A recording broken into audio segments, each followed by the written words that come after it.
Buenos días, hola, ¿cómo estás? Bueno, habías hecho una consulta sobre el control nervioso de la frecuencia respiratoria, entonces déjame que organice un poquito acá, que parece que está medio torcido. Entonces te voy a hacer, te hago este video y te lo envío para que lo estés revisando. Bueno, entonces vamos a empezar. Tú sabes que la función respiratoria tiene un componente voluntario como un componente involuntario, es decir, yo puedo en cierto punto decidir si expiro o inspiro hasta cierto nivel, ¿sí? Entonces yo inspiro y expiro y tengo control voluntario sobre esas acciones de inspirar y expirar. Pero, ¿sí? El componente involuntario tiene prima, ¿sí? Porque de hecho si yo me intento suicidar mediante no respiración, ¿sí? Mediante asfixia, y yo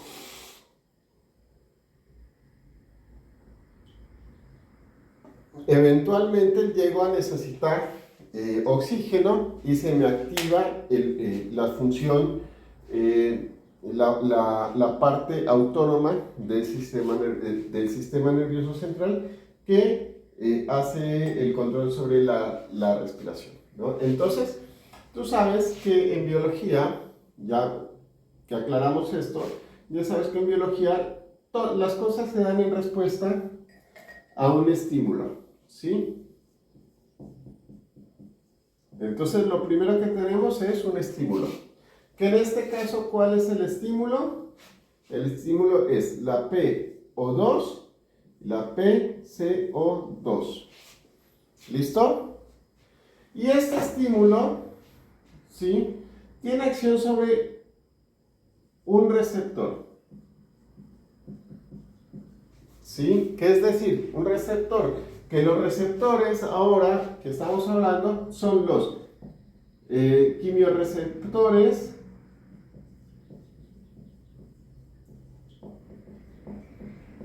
centrales y periféricos. ¿Listo? Tenemos los quimiorreceptores centrales y periféricos. Luego tienes una vía aferente. Entonces aquí vamos a dibujarte una neuronita, ¿sí? Que es una vía aferente. ¿Listo? Y esta vía aferente tiene acción sobre un centro regulador.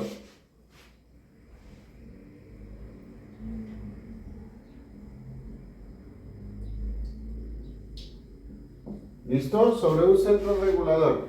¿Que dónde tenemos el centro regulador? Acá. En bulbo y en protuberancia.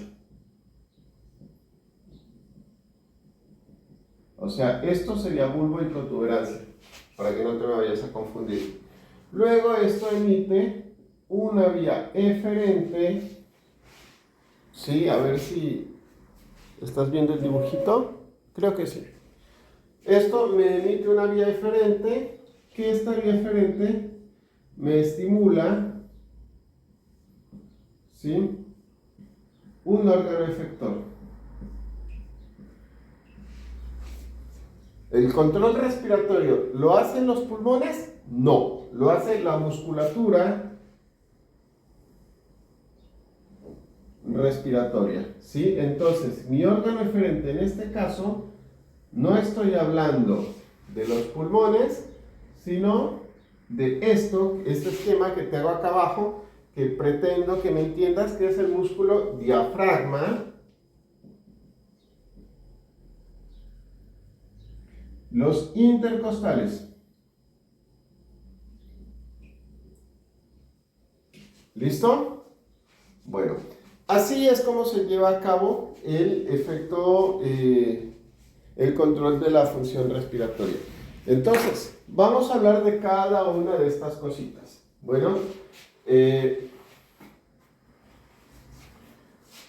empecemos por el bulbo, ¿sí? Empecemos por el centro regulador de la respiración. Sácale una impresión compresión de pantalla a esta imagen para que tengas el gráfico en mente. Igual estoy hablando lento para que me puedas entender.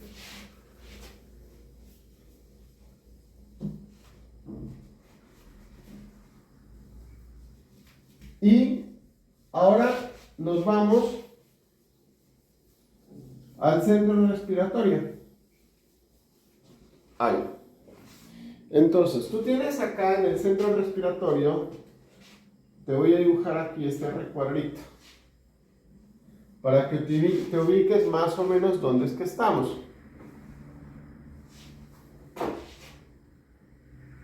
Aquí, imagínate que esto que te dibujé aquí sería el cerebelo, ¿sí? Y acá tendríamos la protuberancia y bulbo. Bien. Entonces, aquí estamos organizados en centro respiratorio y tenemos unos 4 núcleos aquí, o 4 grupos celulares. ¿Sí? Este sería el centro neumotáxico.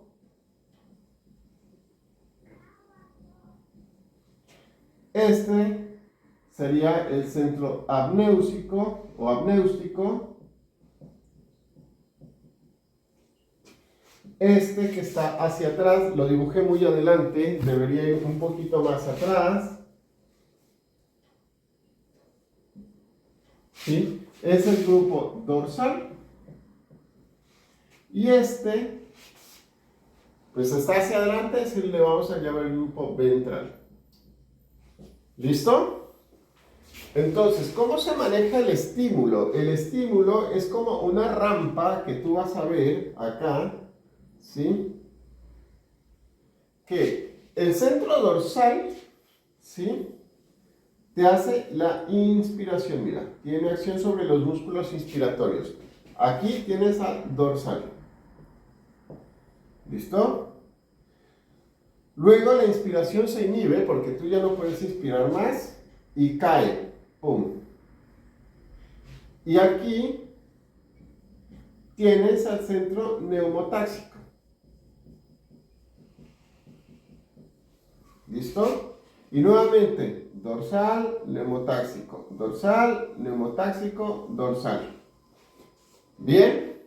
Ahora, centro apnéustico también es como sinérgico con dorsal. Y neumotáxico te puede inhibir a centro apnéustico. Bien, te darás cuenta que te estoy dejando por fuera el centro ventral. Y eso es porque el centro ventral es un centro accesorio. Esto significa ¿por qué? Porque el centro dorsal solamente tiene acción sobre la inspiración. El centro accesorio tiene acción sobre tanto la inspiración como la expiración, pero te tiene acción sobre los músculos accesorios de la respiración. Te estoy hablando de intercostales internos, intercostales íntimos, esternocleidomastoideo, ¿sí? Para que lo tengas en cuenta. Listo. Hemos hablado ahora de los centros respiratorios. Bien, es muy importante que conozcas la función de dorsal. Estos se están retroalimentando. ¿Sí? Muy importante que conozcas la función de dorsal y aprendas a hacer este gráfico. ¿Listo? Y ahora sácale pantallazo a esto para que lo puedas ver en lo siguiente que vamos a hablar, ahora de los quimiorreceptores. ¿Sí? O bueno, sí, de los quimiorreceptores.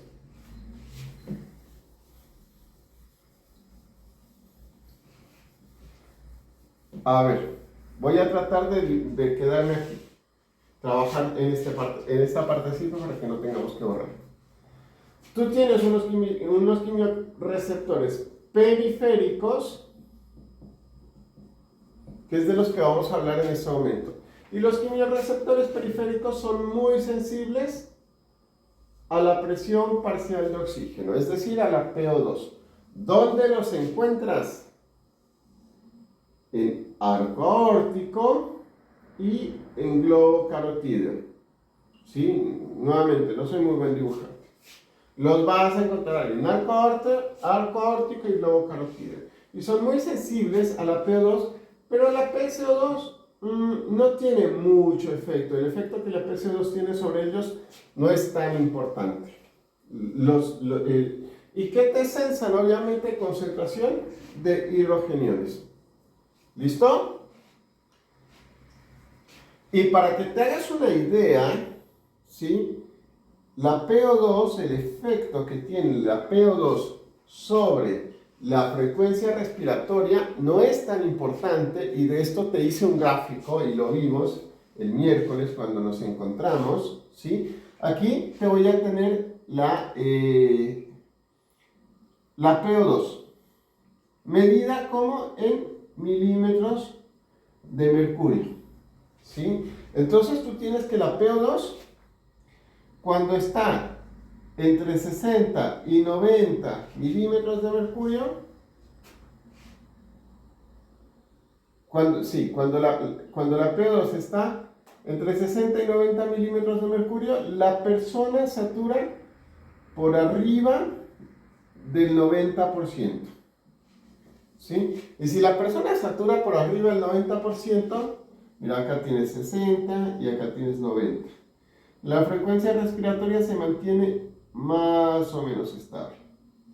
Y empieza a elevarse apenas cuando, porque eso acá es frecuencia respiratoria, ¿sí? Porque tú necesitas aumentar el volumen de oxígeno en últimas, cuando la PO2 está por debajo de los 60 milímetros de mercurio. ¿Listo? Si no, vas a mantener una PCO2, una frecuencia respiratoria bastante estable. ¿Listo? Estos eran los quimiorreceptores periféricos. Entonces tú ya sabes que aquí se van, a ver si no hago daños por acá, ¿sí? Se van por las aferencias. ¿Te acuerdas que yo te hablé de las aferencias? Estos estímulos que son sensados por acá se van por las aferencias. ¿Y qué nervios van aquí? El vago y el glosofaringeo, ¿sí? Noveno y décimo par. Hasta ahí, espero que vayamos bien. Tengo la costumbre de preguntar hasta ahí, ¿me entiendes? Te lo estaba preguntando en el video. Hasta ahí vamos con la PO2. Ahora vamos a hablar de los centrales. Los centrales, que donde tenemos los... Ay, hice daño. Pero ya me lo voy a venir.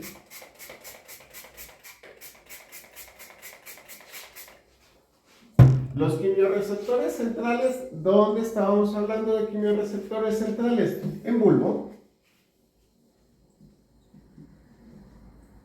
¿Sí? Estamos hablando de quimiorreceptores en bulbo. ¿Qué tienes cerca del bulbo? Cerca del bulbo tú tienes la barrera hematoencefálica. ¿Listo? Entonces, te la dibujo acá. A ver, con rojito. Tú tienes la barrera hematoencefálica. ¿Sí? De este lado, ¿qué tendrías? Sangre. Y de este lado tendrías líquido cefalorraquídeo. ¿Sí? En ambos lados vas a tener una enzima, que es la anhidrasa carbónica.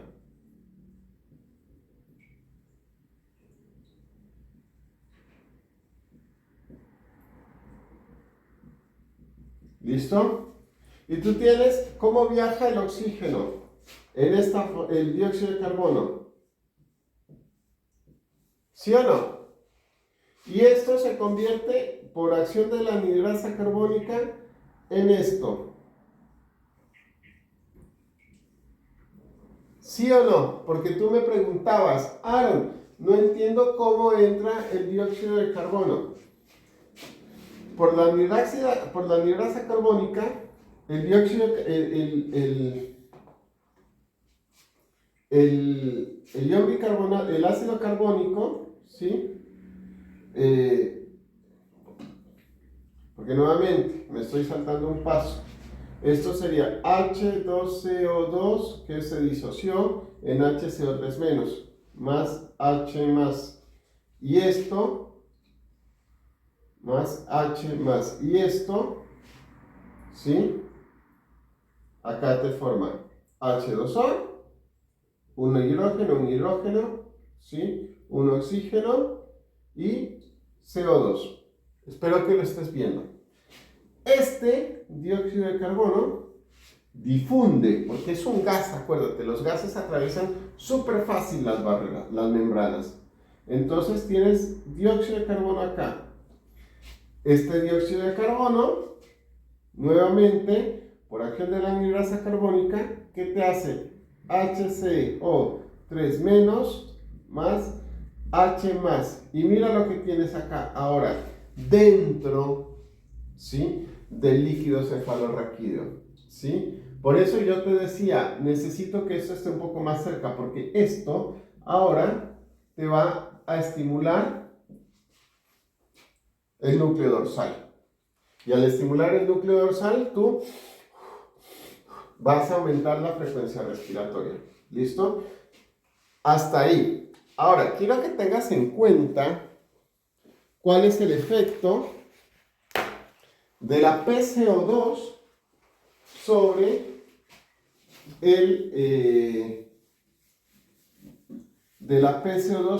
la frecuencia respiratoria. Mira, entonces tenemos acá PCO2 en milímetros de mercurio y acá tenemos frecuencia respiratoria. Solamente para que no le pongo magnitud, ¿sí? Pero mira que aquí hasta 45 grados, hasta 45 milímetros de mercurio, la frecuencia respiratoria era bastante estable, ¿sí? Pero cuando, aquí te lo pongo, 45 milímetros de mercurio, cuando aumentaba de 45 milímetros de mercurio, aumentaba también abruptamente la frecuencia respiratoria, ¿sí? Y así es como tienes el control de la frecuencia, el control nervioso sobre la frecuencia respiratoria. Espero que te haya sido útil. Me preocupa que no logres ver los dibujitos, pero creo que sí. Voy a tratar de aumentarle el contraste igual. A ver si lo puedes ver y mucha suerte.